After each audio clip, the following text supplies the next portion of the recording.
All right, so on SNY, and I also believe that Bob Nightingale of USA Today reporting this, that Scott Boras, the agent for Pete Alonso, is using Prince Fielder's previous 9-year, $214 million contract as a comp for what he's looking for with Pete Alonso. Now, if you've listened to me over the years, you know I have the utmost respect for Scott Boras. I wish I was half as smart as that guy. But sometimes there's realistic aspirations and then there's unrealistic. So there is no market, as we speak, for Pete Alonso. Maybe the Angels, maybe. You know, Artie Moreno has been known to hand out dumb contracts. But you're looking at Prince Fielder's 9-year, $214, right? Pete Alonso on December 7th of this year turned 30. He's coming off a kind of benign year, $240, and didn't really have the type of year he wanted to have as a free agent. 34 home runs.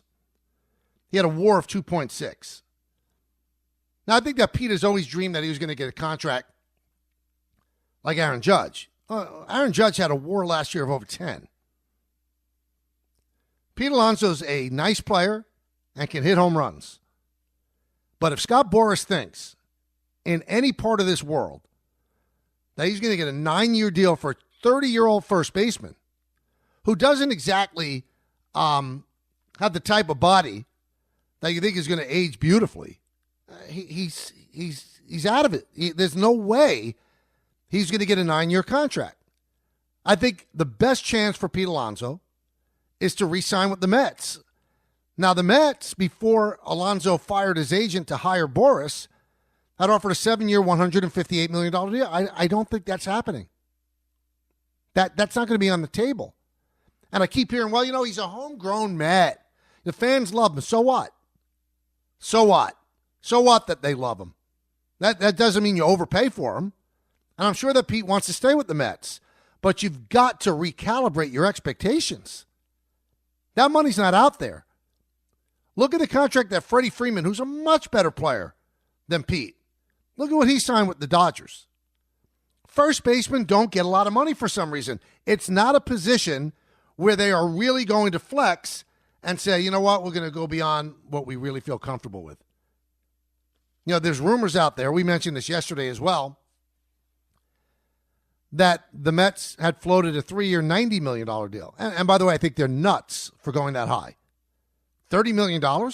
Really? There isn't a first baseman that makes $30 million.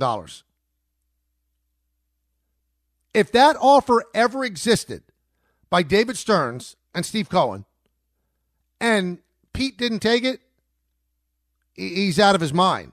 Because even if you're using the 9 years, $214 as a benchmark, that's not $30 million a year.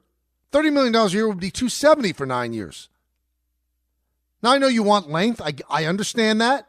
You want the security. But you also have to be realistic. Every team that needed a first baseman made their move. Everyone. They made their move. So what Scott now has to do, there's two things he has to do.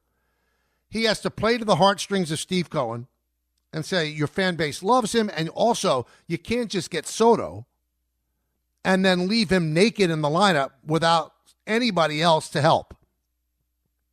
Fair point. Or he's got to find one really dumb owner, some desperate owner that wants to make some kind of splash to tell their fan base, you know what? We want to win. We're trying. Maybe that's Artie Moreno. Artie Moreno has certainly gone that route before, and he's regretted every big contract he's ever signed. Josh Hamilton, regret. Albert Pujols, regret.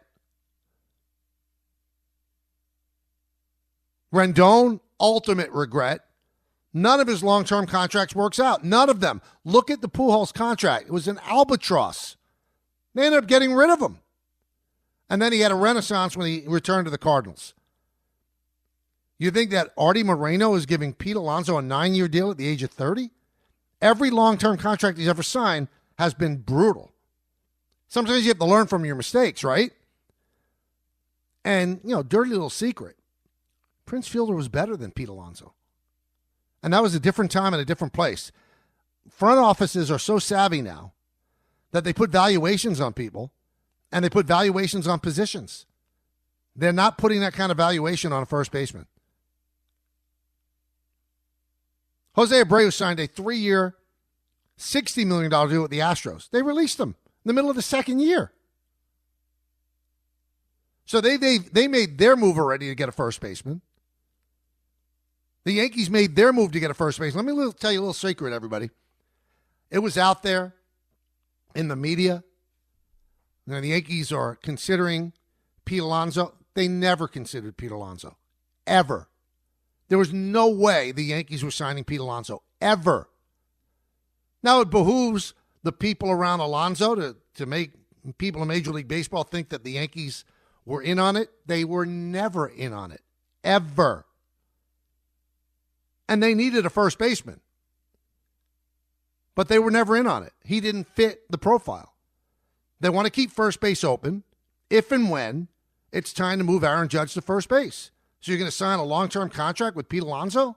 That makes sense. And every team that wants a long-term first baseman, wouldn't you wait one more year and get Vlad Guerrero? Didn't that make more sense? Wouldn't that make more sense? So you see reports like this. When I was single, I wanted to date Jennifer Aniston. No basis in reality. Scott Boras is using the Prince Fielder 9-year, $214 million contract as a comp. There's no basis in reality. If Scott can get Pete Alonso a 9-year deal, whatever the number is, he should be anointed the greatest agent in the history of professional sports. Every single player in Major League Baseball should hire him. If he could get Pete Alonso a 9-year contract. It's outrageous to even expect it.